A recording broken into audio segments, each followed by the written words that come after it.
সুধী দর্শক, radiant care চেতনায় নজরুল অনুষ্ঠানে আপনাদের সকলকে স্বাগত জানাই। আমাদের জাতীয় কবি কাজী নজরুল ইসলাম আমাদের চেতনায়, আমাদের সমাজ জীবনে, আমাদের জাতীয় জীবনে, রাষ্ট্রীয় জীবনে, রাজনৈতিক জীবনে এমন কোনো জায়গা নেই যেখানে নজরুলের প্রভাব নেই, নজরুলের স্পর্শ নেই। আমরা আমাদের জাতীয় জীবনের কিংবা যাপিত জীবনের যেখানে স্পর্শ করি আমরা নজরুলের প্রতিধ্বনি শুনতে পাই। এবারের যে ছাত্র জনতার নিরাপস যে সংগ্রাম, যে বিপ্লব, সেখানেও কিন্তু নজরুল ছিলেন মানুষের কণ্ঠে, পথে পথে বিপ্লবের আদর্শ হয়ে বাণী হয়ে। কীভাবে নজরুল আমাদের চেতনায় ক্রিয়াশীল, সেই বিষয়গুলো নিয়ে আমরা কথা বলবো। আজকে আমাদের এই আয়োজনে উপস্থিত আছেন দেশের বিশিষ্ট গবেষক ও লেখক, আমাদের সকলের প্রিয়জন খান মাহবুব। আমাদের সঙ্গে আছেন দেশের প্রখ্যাত নজরুল সঙ্গীত শিল্পী ছন্দা চক্রবর্তী। আমাদের সঙ্গে আজকে বাজাবেন কিবোর্ডে আছেন সজীব এবং সঞ্জয় আছেন তবলায়। আমরা এই আয়োজনটিকে আনন্দময় করে তুলতে চাই। যাব খান মাহবুবের কাছে। খান মাহবুব, আপনি জানেন যে নজরুল যতটা আমাদের জন্য প্রয়োজন, অনিবার্য, আমরা কিন্তু সুসময়ে ততটা নজরুলকে পাই না, কিংবা আমরা নজরুলকে টানি না। আমরা শুধু দিবসে নজরুলকে ব্যবহার করতে চাই, জন্ম মৃত্যুর মধ্য দিয়ে। এটা আমরা এটা একটা রুটিন ওয়ার্কের মতো। আর নজরুলের নামে যে প্রতিষ্ঠানগুলো আছে সেগুলো কিছু কাজ করে, নজরুল ইনস্টিটিউট, নজরুল একাডেমি, আমাদের বাঁশরী, এরকম কিছু প্রতিষ্ঠান আছে যারা কাজ করে। কিন্তু সার্বিকভাবে যেখানে নজরুলকে তুলে ধরা দরকার, আমাদের চেতনায় নজরুল কোন কোন জায়গায় ক্রিয়াশীল হবে, হওয়া উচিত, দরকার, সেই জায়গাগুলো কি আমরা কাজ করি? ধন্যবাদ আপনাকে। এই প্রশ্নের আসলে মোটা দাগে উত্তরটা দেওয়া মুশকিল, তবে এটুক বলা যায় যেটা আপনি যোজনা করলেন শুরুতেই, যে আমাদের নজরুলকে যেভাবে ধারণ করা উচিত, লালন করা উচিত, আমাদের শোকে তাপে অনলে সুখে সব কিছুতে নজরুল বিরাজমান। কারণ নজরুল তার 22 বা 23 বছরের কর্মময় জীবনে যা দিয়েছেন আমাদের জন্য, সেই ভারতের সেই সময়টাকে যদি আমরা মনে করি, তা আমাদের যে চেতনার যে জাগরণ, চেতনার যে আতুর ঘর, সেখানে তো নজরুলের একটা বড় বিষয় রয়ে গেছে। কিন্তু আমরা যে আজকে যে আনুষ্ঠানিকতার যে মোড়ক, সেখানে তো আমরা নেই। নজরুল একটা আনুষ্ঠানিকতা মাত্র না। যদি একটু পিছনে ফিরে তাকাই তাহলে আমরা দেখতে পারবো যে নজরুল কী করেছিলেন। নজরুল একটা জাগরণের নাম। এবং আমরা যদি দেখি যে উনি 1917 থেকে যখন মাত্র 30 মাস উনি সৈনিক জীবন করেছেন, তারপরে 20-এ কলকাতায় ফিরে আসলেন, কিন্তু এসেই কিন্তু একটা বিপ্লব ঘটিয়ে দিলেন। অর্থাৎ এই বাংলা সাহিত্যের ভুবনে রবীন্দ্র বলয়ের বাইরে যে নতুন একটা ধ্রুবতারা এবং সে তারার যে উজ্জ্বলতা সর্বব্যাপ্তিময়।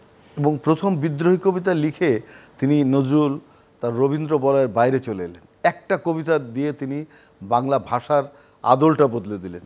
শুধু তাই নয়, বিদ্রোহী কবিতা এমন ছিল যে তৎকালে বিজলি পত্রিকায় প্রথম হলো, সেটা প্রায় 29,000 কপি ছাপানো হয়েছিল। শুধু তাই নয়, যে আপনের ছাড়া কহিরের কাহানো কুর্নিশ, এই যে তার বক্তব্য, এটা মুখে মুখে। এবং ভারতের মুক্তির সংগ্রামে সেই উপনিবেশিক আমলের যে মানুষের যে দ্রোহ, যে মানুষের যে তাপ, নজরুল যেন সেই একটা ধমনীতে নতুন একটা রক্তের প্রবাহ দিল। এবং তরুণদের মধ্যে, যুবাদের মধ্যে এমন একটা জিনিস হলো যে এই যে যেটা একটা জড়থুব অবস্থায় ছিল, এবং আপনি তো এটা জানে থাকবেন যে তখন যে সত্যগ্রহ আন্দোলন কিংবা অহিংস আন্দোলন, সেগুলো কিন্তু অনেকটা মিনময় অবস্থায় ছিল, এবং ডেমিনিয়ান স্ট্যাটাস, সেই সব বিষয়গুলো। কিন্তু নজরুল কিন্তু একটা কথা বললেন প্রথমেই, যে আমি স্বরাষ্ট্রাজ বুঝি না, ভারতবর্ষের এক বিন্দু ভূমিও পূর্ণ স্বাধীনতার বাইরে থাকবে না, এবং পরাধীন থাকবে না, এবং বিদেশিদের হাতে থাকবে না। এই যে তার সত্যুচ্চারণ, এই যে তার সাহস, আমরা কিন্তু এতটা সাহস দেখি না। কবিদের কবিতায় লেখনী থাকে, কিন্তু ওনার মধ্যে যে মিলিটেন্ট স্পিড, সৈনিকের যে স্পিড, সে স্পিডটাকে নজরুল কিন্তু বাংলা সাহিত্যে, শুধু সাহিত্যের আঙ্গিকে বিচার করলে হবে না, জনমানুষের আঙ্গিকে বিচার করতে হবে। প্রায়োগিক জায়গায় ছিলেন নজরুল। একদম ঠিক তাই। আপনাকে অনেক ধন্যবাদ। আমরা যাব গানে। ছন্দা চক্রবর্তী, কোন গানটি শুনবো? এখন আমি যে গানটি গাইছি, এখনো ওঠেনি চাঁদ, এখনো ফোটেনি তারা।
যাও ফিরে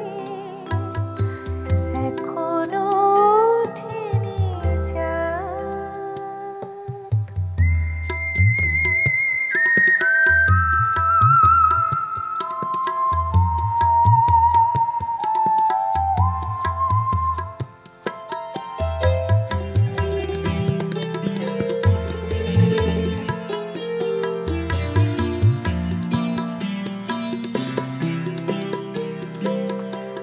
পল্লব গুণ্ঠনে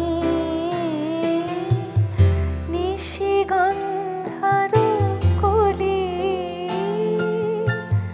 চাহিতে পারে না লাজে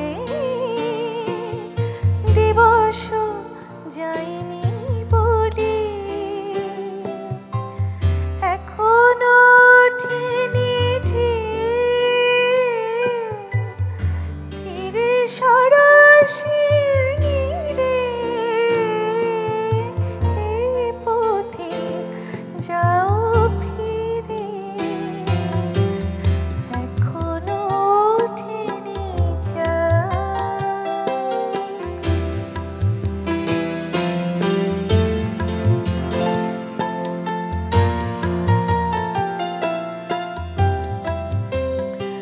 যবে ঝিমাইবে চাঁদ ঘুমে তখন তোমারে লাগি রব একা পথ বাতায়ন পাশে জাগি যবে ঝিমাইবে চাঁদ ঘুমে। চমৎকার, অসাধারণ। ছন্দা চক্রবর্তী, আপনাকে এই গানটির জন্যে, গানটি যখন শুনছিলাম খুব বুকটা ভার হয়ে আসছিল। খান মাহবুব, আপনি অসাধারণ করে সুন্দর করে বলেছিলেন যে চেতনায় কিভাবে নজরুল আমরা ক্রিয়াশীল থাকে, আমরা ধারণ করি নজরুলকে। এবার যে গণ আন্দোলন, সেই আন্দোলনে কিন্তু পথে পথে নজরুলেরই গান গাওয়া হয়েছে, নজরুলেরই কবিতা আবৃত্তি হয়েছে। চল চল চল, কারোর ওই লৌহ কপাট, কিংবা রক্ত নিশি ভরে একিও শুনিও রে, কিংবা বলবীর চির উন্নত মমশির, এইসব এত সব বড় বড় কবি বাংলা ভাষার, কারোর কবিতা কেন পড়া হলো না, কেন নজরুলেরই খালি পড়া হলো, সেটা আমার একটা জানার বিষয়। নজরুলের তো একটা লাইন আছে, গাহি সাম্যের গান যেখানে আসিয়া মিলিয়ে গিয়েছে সব বাধা ব্যবধান। তো আসলে বাধা ব্যবধানের সময় তখন, এবং এ বিষয়ে একটা জিনিস বলা যায় যে আপনি বললেন যে নজরুল কেন প্রাসঙ্গিক আজকেও, সে বিষয়ে বলা যায় যে 1929 সালে যখন নজরুলকে অ্যালবার্ট হলে যখন সম্বর্ধনা দেয়, তখন কিন্তু নেতাজি সুভাষ বসু ছিলেন। উনি একটা কথা বলেছিলেন যে আমরা যখন যুদ্ধে যাব তখন আমাদের কণ্ঠে বাজবে কাজীর গান। অর্থাৎ এই যে মানে দ্রোহের যে স্বরূপ, সেটা কি নজরুল কিন্তু সবসময়, নজরুলের মাধ্যমেই কিন্তু সেটার স্ফুরণ। কাজেই এই যে সাম্যের কথা বলেছে, ব্যবধানের কথা বলেছে, পৃথিবীতে আগেও ছিল, হয়তো সামনেও থাকবে, কিন্তু সবসময় মানুষের একটা প্রবণতা থাকবে এটাকে রহিত করার। এই যে প্রবণতা, এবং এই প্রবণতার সাথে কিন্তু গণমানুষের একটা সারথি হওয়ার যোগসূত্র আছে। আর নজরুল এই যোগসূত্রটা সবসময় ধারণ করেছেন। উনার কিন্তু অনেক ধরনের তাপ উত্তাপ জীবনে গেছে, কিন্তু কখনো এই দহিত চেতনার থেকে, মুক্তির চেতনার থেকে, মানুষের সমতার চেতনার থেকে নজরুল এক বিন্দু পিছু পা হননি। এবং এই জায়গাতে নজরুল কিন্তু সবসময় প্রাসঙ্গিক, এবং সেই প্রাসঙ্গিকতা কিন্তু সেই কালে শুধু নয়, সেই সমকালে, আজকের বর্তমানকালে এবং ভবিষ্যৎকালে। এবং নজরুল সেটা থাকবে স্বমহিমায় এবং স্বগুণে। দুর্দান্ত বলেছেন আপনি, অনেক ধন্যবাদ। আমরা গানে যেতে চাই। ছন্দা, এবার কোন গানটি শুনবো? কাজী নজরুল ইসলামের যেহেতু প্রয়াণ দিবস চলে গেল, তো সেরকম একটি গান, সে চলে গেছে বলে কি গো স্মৃতিও হয় যায় বলে। শুনি আমরা।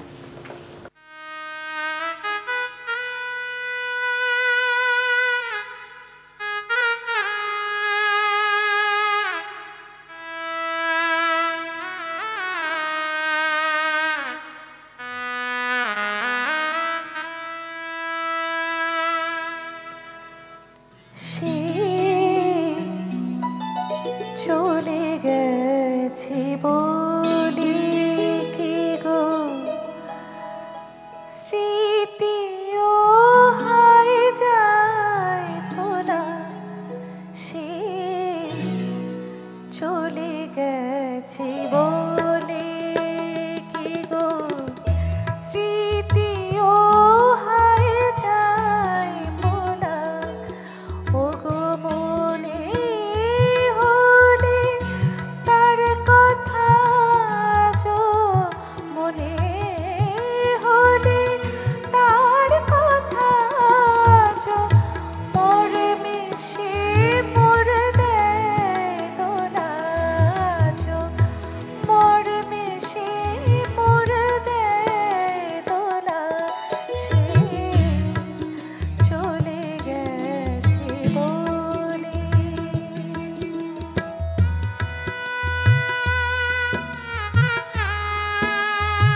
অনেক ধন্যবাদ ছন্দা, এই গানটি আপনি চমৎকার গাইলেন। নজরুলের প্রতিটি গানই যখন দ্রোহের গান শুনি, যখন প্রেমের, যখন বিরহের, আমাদের অন্তর ছুঁয়ে যায়, আমরা বিস্মিত হই বারবার। আমরা একদম শেষে চলে এসেছি খান মাহবুব, আপনি এক লাইনে যদি বলেন যে আমরা নজরুলের চেতনাকে, আমাদের চেতনায় নজরুলকে আরও কিভাবে উপস্থাপন করতে পারি, আরও ধারণ করতে পারি। নজরুলকে যদি আমরা আসলে যাপিত জীবনে লালন এবং পরিচর্যা করতে চাই, তাহলে নজরুলের মানুষ যেটা, সেটাকে আমাদের অনুধাবন করতে হবে। এবং সেটার চর্চাটা শুধু যে আপনি প্রথমেই যে কথাটা বলেছেন যে প্রাতিষ্ঠানিক নয়, অর্থাৎ সামাজিক জীবনে যে এর প্রাসঙ্গিকতা, সেটাকে আসলে অনুধাবন করে জনমানসে নজরুলকে, উনি তো প্রান্তিকের মানুষ ছিলেন, সেই প্রান্তিকের জায়গার থেকে সর্বময় করতে হবে। তাহলেই এই প্রাতিষ্ঠান এবং জনমানুষ দুয়ের সাজুজ্যেই নজরুল সর্বময় হবে, সেটাই প্রার্থিত। ধন্যবাদ আপনাকে। অনেক ধন্যবাদ খান মাহবুব, ধন্যবাদ আমাদের ছন্দা চক্রবর্তী, ধন্যবাদ সঞ্চয় এবং আমাদের সজীবকে। আমরা প্রিয় দর্শক, রেডিয়েন্ট কেয়ার চেতনায় নজরুল অনুষ্ঠানে আজকে আমরা নজরুলের যে প্রাসঙ্গিকতা, নজরুলের অনিবার্য উপস্থিতি কীভাবে আমাদের জীবনে প্রয়োজন, কিভাবে তিনি কাজ করছেন, প্রায় 150 বছর হতে চলল। তার 23 বছরের সাহিত্য সাধনায় তিনি আমাদেরকে দিয়েছেন এক বিস্ময়কর সম্পদ, সেগুলো আমরা ব্যবহার করছি না, আমরা সেগুলোকে আমাদের জীবনে ধারণ করছি না। কিন্তু সাধারণ মানুষ কিন্তু ঠিকই জানে, ছাত্ররা ঠিকই জানে কিভাবে নজরুলকে হৃদয়ে নিতে হবে। প্রিয় দর্শক, আমরা নজরুলের আদর্শ এবং দর্শনে থাকব এই প্রত্যাশা করে শেষ করছি। সবাই ভালো থাকবেন, সুস্থ থাকবেন।